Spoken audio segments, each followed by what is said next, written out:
মুমিন মুসলমানে যদি মিলাদুন নবীর এই আলোচনাগুলি করে, নবীর জন্য নবুয়তের দলিল সম্বলিত ঘটনা যদি মুসলমানে আলোচনা করে, তাহলে তার ইমান আগের ইমানের থেকে পরবর্তী ইমান অনেক অনেক শক্তিশালী হয়। এটা মিলাদুন নবীর আলোচনার আর একটা উপকারিতা।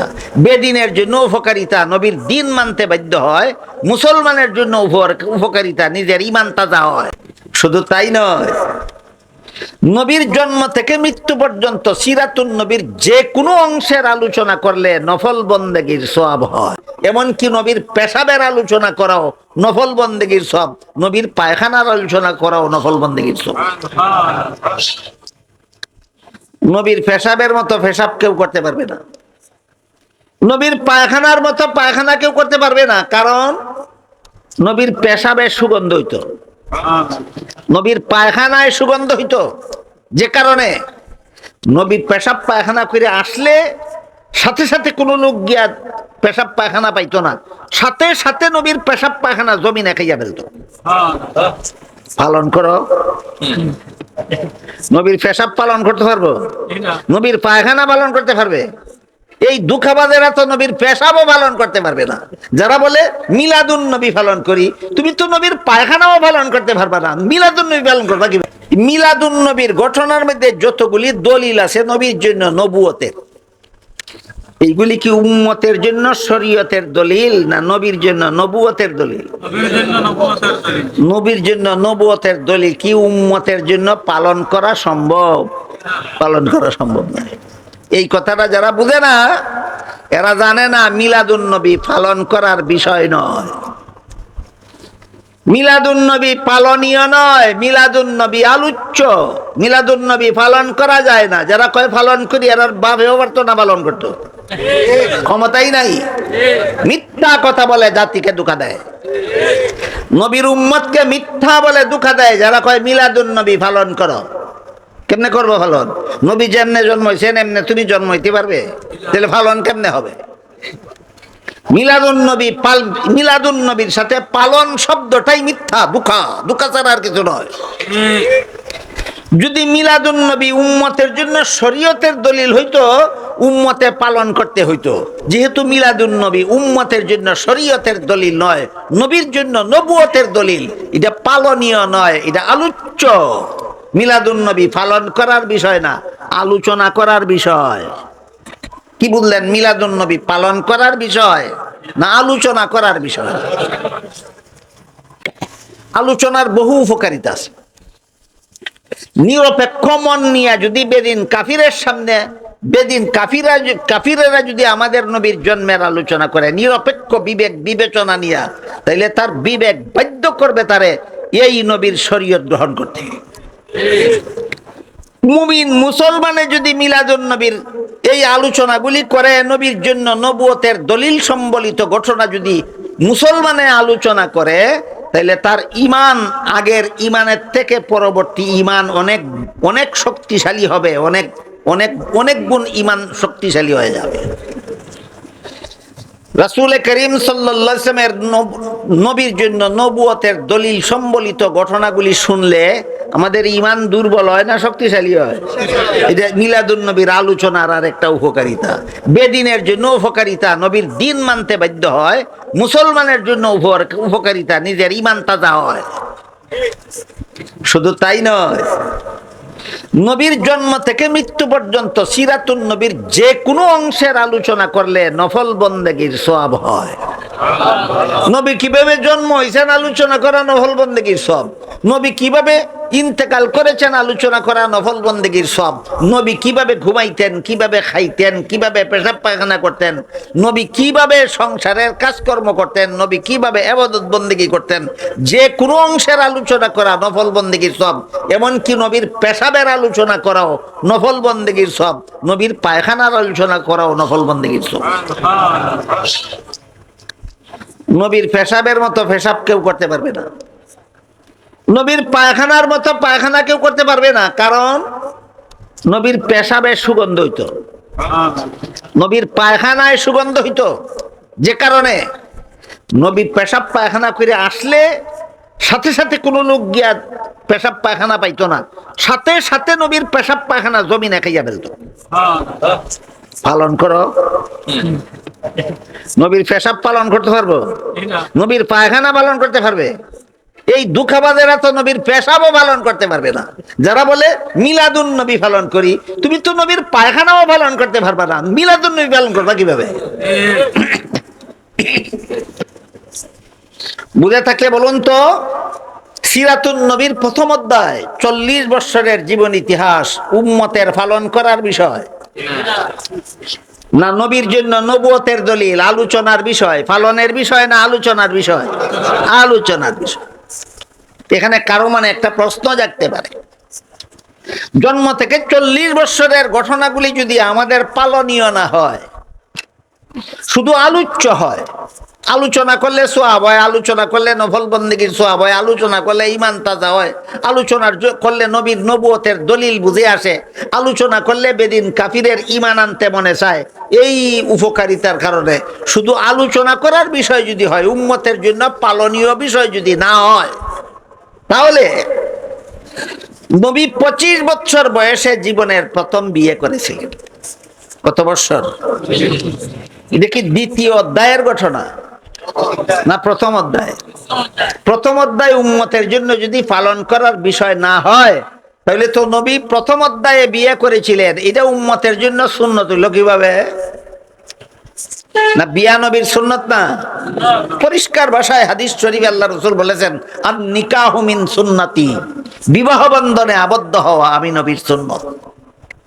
তাহলে তো নবী বিবাহ বন্ধনে আবদ্ধ হয়েছিলেন 25 বছর বয়সে, যে উম্মতের জন্য পালনীয় হলো কিভাবে? এই প্রশ্নের জবাব হইল, নবী 25 বছর বয়সে বিয়ে করেছিলেন, এই কারণে বিয়া করা উম্মতের জন্য নবীর সুন্নত হয়নি।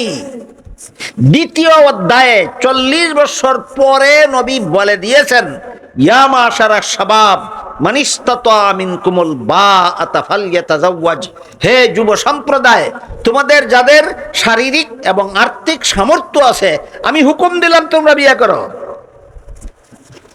নবী 25 বছরের সময় বিয়ে করেছিলেন, এই জন্য বিয়া করা নবীর সুন্নত হইছে না 40 বছর পরে বিয়া করতে আমাদেরকে হুকুম দিয়েছেন এই জন্য সুন্নত হইছে? কাজেই 40 বছরের জীবন ইতিহাস পালনীয় নয়, 40 বছরের জীবন ইতিহাস উম্মতের জন্য শরীয়তের দলিল নয়, 40 বছরের জীবন ইতিহাস আলোচ্য, নবীর জন্য নবুয়তের দলিল। এইভাবে আল্লাহ দীর্ঘ 40টি বছরের জীবন ইতিহাসকে এমন ভাবে নবীর জন্য নবুয়তের দলিল বানাইছেন, মরণ পর্যন্ত বেঈমান কাফিরেরাও অস্বীকার করার সুযোগ লাভ করতে পারেনি। এই দীর্ঘ 40 বছর সময়টা আল্লাহ এই জন্য ব্যয় করছেন, যে মরণ পর্যন্ত কোনো বেঈমান কাফিরে যেন বলতে পারে না আমরা জানি না, আমরা শুনছি না, আমরা দেখছি না, আমরা মানি না, এসব কথা বলা যেন সুযোগ না থাকে। এইভাবে 40 বছর পার হওয়ার পর আল্লাহ পাক রব্বুল আলামিন আমাদের নবীর কাছে ওহী নাজিল শুরু করলেন। দ্বিতীয় অধ্যায় শুরু হইল। ওহী নাজিল থেকে কোন অধ্যায় শুরু হইল? দ্বিতীয় অধ্যায় শুরু হইল। কোরআন নাজিল শুরু হইল, ওহী নাজিল শুরু হইল যখন থেকে নবীর কাছে, তখন থেকে সিরাতুন নবীর দ্বিতীয় অধ্যায় শুরু হইল। দ্বিতীয় অধ্যায়ের বৈশিষ্ট্য হইল উম্মতের জন্য শরীয়তের দলিল। ভুলে গেছেন? প্রথম অধ্যায়ের বৈশিষ্ট্য ছিল নবীর জন্য নবুয়তের দলিল, আর দ্বিতীয় অধ্যায়ের বৈশিষ্ট্য হইল উম্মতের জন্য শরীয়তের দলিল। ভুলে দেবেন না, এই দুইটা কথাই যদি ভুলে যান, সিরাতুন নবীর আলোচনা শোনার কোনো সার্থকতা বাকি রইল না। সিরাতুন নবীর প্রথম অধ্যায় 40 বছরের বৈশিষ্ট্য হইল এই অংশটা নবীর জন্য নবুয়তের দলিল, উম্মতের জন্য শরীয়তের দলিল নয়। আর সিরাতুন নবীর দ্বিতীয় অধ্যায় 23 বছরের জিন্দেগি, এটা উম্মতের জন্য শরীয়তের দলিল।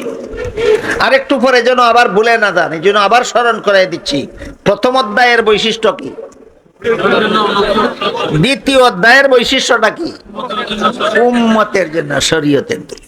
এবার দেখেন কিভাবে শরীয়তের দলিল। আল্লাহর রাসূল সাল্লাল্লাহু আলাইহি ওয়াসাল্লাম ওহী নাজিল হওয়া মাত্রই, আল্লাহর নির্দেশ পাওয়া মাত্রই বের হয়ে গেলেন সমাজে, বলতে লাগলেন ইয়া আইয়ুহান নাস কুলু লা ইলাহা ইল্লাল্লাহু তুফলিহু। হে মানুষেরা, লা ইলাহা ইল্লাল্লাহ স্বীকার করো, জীবন সফল হয়ে যাবে। লা ইলাহা ইল্লাল্লাহ নবী বিশ্বাস করতেন না, শুধু উম্মতকে বিশ্বাস করতে বলতেন। মনে করেন আপনারা? আগে নবী নিজে বিশ্বাস করেছেন। আল্লাহ বলেন, আমানার রাসূলু বিমা উনজিলা ইলাইহি মির রাব্বিহি ওয়াল মুমিনুন। আল্লাহ যা কিছু নির্দেশ দিলেন নবীর কাছে, আগে নবী নিজে বিশ্বাস করেছেন, তারপরে মুমিনদেরকে বিশ্বাসের দাওয়াত দিয়েছেন। ইমানের ব্যাপার সেপার নবী বিশ্বাস না করে উম্মতকে বিশ্বাস করতে বলেছেন না, আগে নবী বিশ্বাস করেছেন। আগে নবী বিশ্বাস করেছেন আল্লাহ ছাড়া কোনো মাবুদ নাই, আমি মুহাম্মদ আল্লাহর রাসূল। আগে নবী বিশ্বাস করছেন। লা ইলাহা ইল্লাল্লাহ আগে নবী বিশ্বাস করেছেন, তারপরে মানুষকে ঈমান আনার দাওয়াত দিয়েছেন। মুহাম্মাদুর রাসূলুল্লাহ আগে নবী নিজে বিশ্বাস করেছেন, তারপরে অন্য মানুষকে বিশ্বাস করার জন্য দাওয়াত দিয়েছেন। তো নবী বের হলেন সমাজে, বলতে লাগলেন, ইয়া আইয়ুহান নাস কুলু লা ইলাহা ইল্লাল্লাহু তুফলিহু। হে লোক সকল, লা ইলাহা ইল্লাল্লাহ স্বীকার করো, বিশ্বাস করো, তোমাদের জীবন সফল হয়ে যাবে। এই কথার মর্ম অনেকে বুঝে না। এই যে সর্বপ্রথম নবী দাওয়াত নিয়ে বাইরিলেন যে লা ইলাহা ইল্লাল্লাহ বিশ্বাস করলে জীবন সফল হয়ে যাবে, এই লা ইলাহা ইল্লাল্লাহ বিশ্বাস এটা কি এত বড় ব্যাপারটা, আর এর দ্বারা জীবন কিভাবে সফল হয়, এই কথাটা বোঝার জন্য হযরত মুসা আলাইহিস সালামের একটা ঘটনা শুনুন। একবার হযরত মুসা আলাইহিস সালাম আল্লাহর কাছে আবেদন করলেন, হে আল্লাহ, আমি নবী হিসাবে আমাকে স্পেশাল একটা জিকির শিক্ষা দিন। অর্ডিনারি জিকির না স্পেশাল জিকির? স্পেশাল একটা জিকির শিক্ষা দিন। আল্লাহ মুসা আলাইহিস সালামকে বললেন, মুসা লা ইলাহা ইল্লাল্লাহ জিকির করুন, এর থেকে স্পেশাল কোনো জিকির নাই, এর থেকে স্পেশাল কোনো জিকির নেই। মুসা আলাইহিস সালাম বললেন, আরম্ভ হইল দ্বিতীয় অধ্যায়ের কাজ। প্রথম অধ্যায়ে সবাই নবীকে সম্মান করত, মর্যাদা দিত, প্রশংসা করত, আল আমিন বলে সকলেই উপাধি দিয়েছিল। দ্বিতীয় অধ্যায়ে যখন লা ইলাহা ইল্লাল্লাহর দাওয়াত নিয়ে বের হলেন, ওই যে আগে বলছিলাম আঙ্গুলে গোনার মতো কিছু লোক ছাড়া সবাই নবীর প্রাণের দুশ্মনে পরিণত হল। আরম্ভ হইল সংঘাত, আরম্ভ হইল জুলুম, অত্যাচার, নির্যাতন। একাধারে দীর্ঘ 13টি বৎসর পর্যন্ত এই মক্কাবাসী কুরাইশ বংশের মূর্তি পূজারীরা নবীকে এবং নবীর দাওয়াত গ্রহণ করে যারা ইসলাম কবুল করেছিলেন তাদেরকে অবর্ণনীয় জুলুম অত্যাচার করেছে।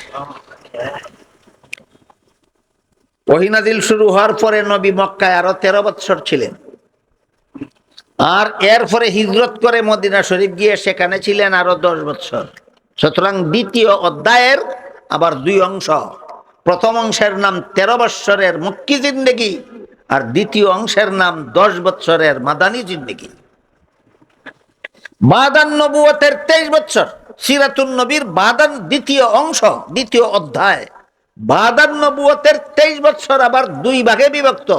এক ভাগে আছে 13 বৎসরের মক্কি জিন্দেগি, আর এক ভাগে আছে 10 বৎসরের মাদানী জিন্দেগি। মনে রাখবেন, এই দুইটার আবার আলাদা 2টা বৈশিষ্ট্য আছে।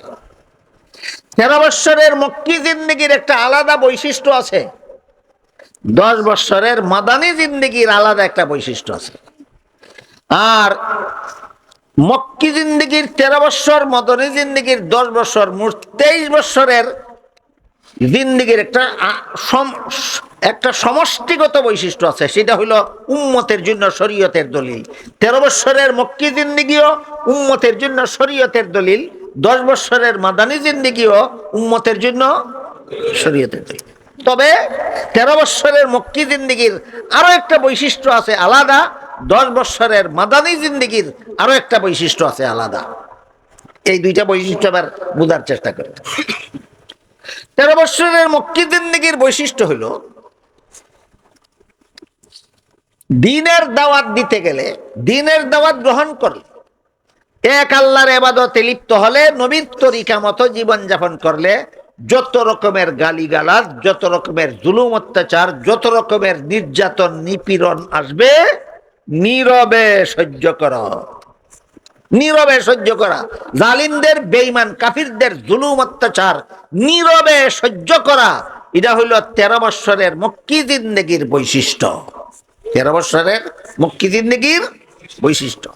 আমার স্বাস্থ্যটা আজকে বেশি ভালো নয়, আবার আগামীকাল বুড়ে আমার যেতে হবে ময়মনসিংহ, ওইখানে জোয়ারের আগে বসতে হবে। কি মনে করেন আমি খুব শান্ত আছি না মনে মনে অস্থিরতা আছে? অস্থিরতা আছে। আপনাদেরকে বারবার অনুরোধ করে বলেছিলাম আমাকে মাগরিবের পরে বয়ানে দিলে আমি একটু বিস্তারিত ভাবে স্বস্তিরে বয়ান করতে পারতাম। এটাকে অনুরোধ করে কোন রকম এসার পরে আনা হইল, আবার বলা হইলো এসা পড়া হবে 8:30টায়, আবার ফোনে 9টার সময় বলা হইলো মাত্র 4 রাকাত ফরজ নামাজ পড়ছেন, সুন্নতার ভিতরে এখনো বাকি। এইভাবে আমার ক্রমান্বয়ে পিছাইতে এমন জায়গা নিয়ে পৌঁছানো হয়েছে, লম্বা বয়ান করলে সারা রাত ঘুমাইতে পারবো না, আর সারা রাত ঘুমাইতে না পারলে আগামীকালের ময়মনসিংহের প্রোগ্রামটা আমি ধরতে পারবো না। আমার অবস্থাটা বুঝলেন কি না দেখেন? এই কারণে আপনারা আপনার ইচ্ছা মতো সময় বন্টন করছেন, আমি আমার আগামীকালের সময় বাঁচাইয়া বয়ান করতে হবে।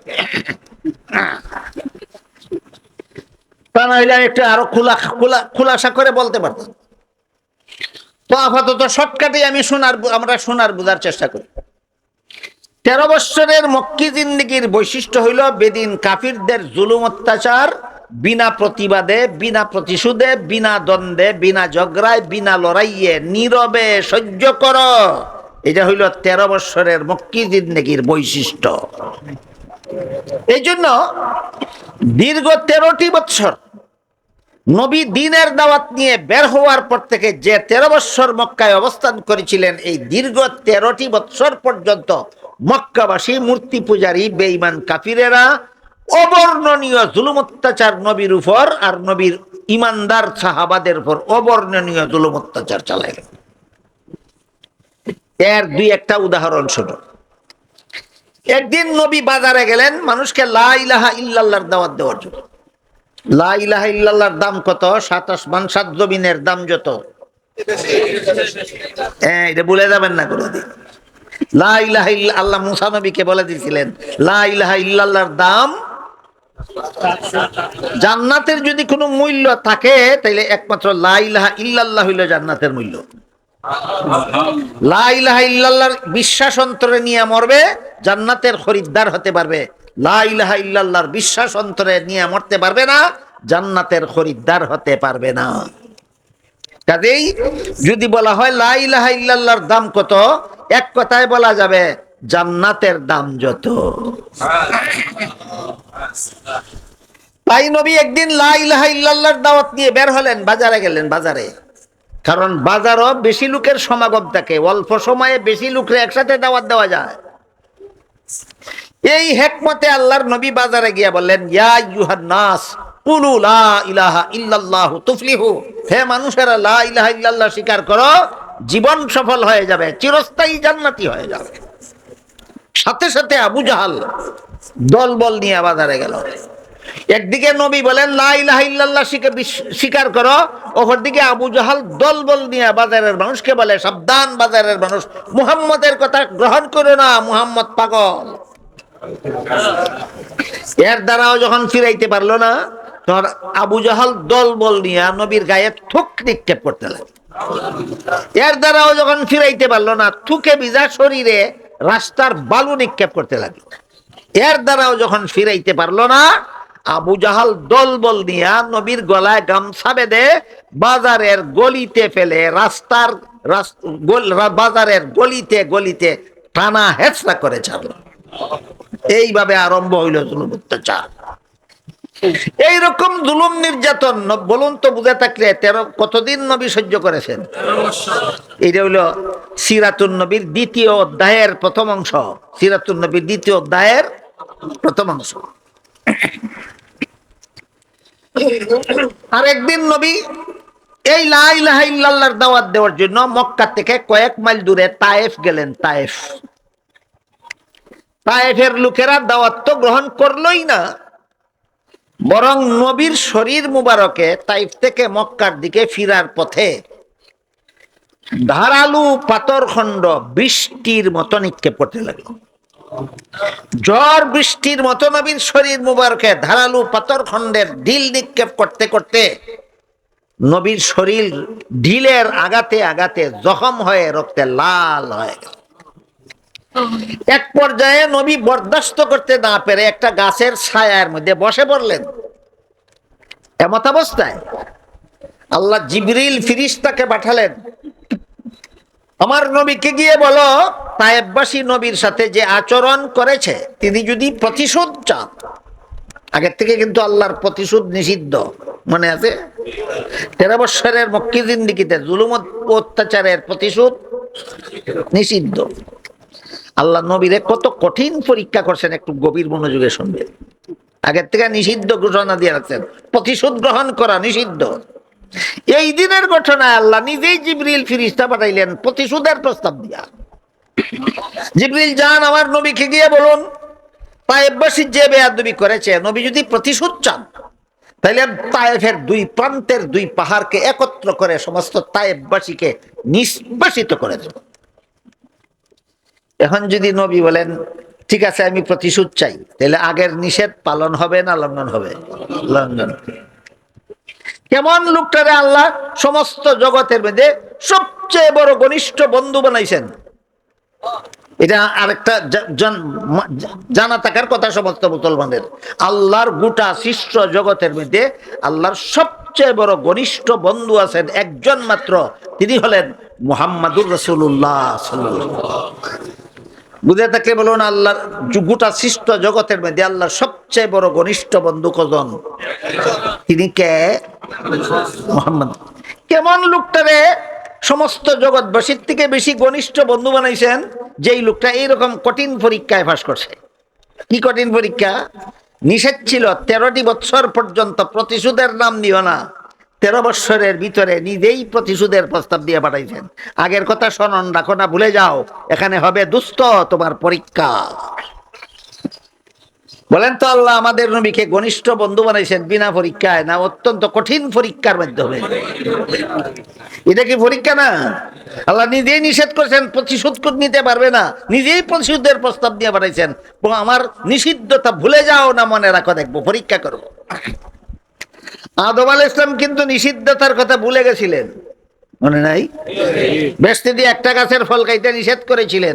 ইবলিসের সল সাতুরিতে আদম নিষিদ্ধতার কথা ভুলে গেছিলেন।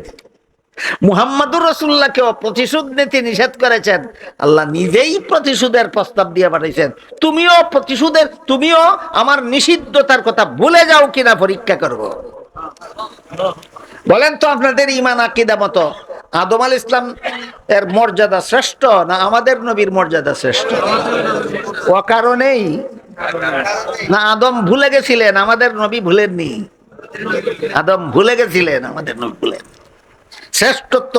শ্রেষ্ঠত্বের কারণ থাকতে হয়, ও কারণে আল্লাহ কাউকে শ্রেষ্ঠ মর্যাদা দান করেন না।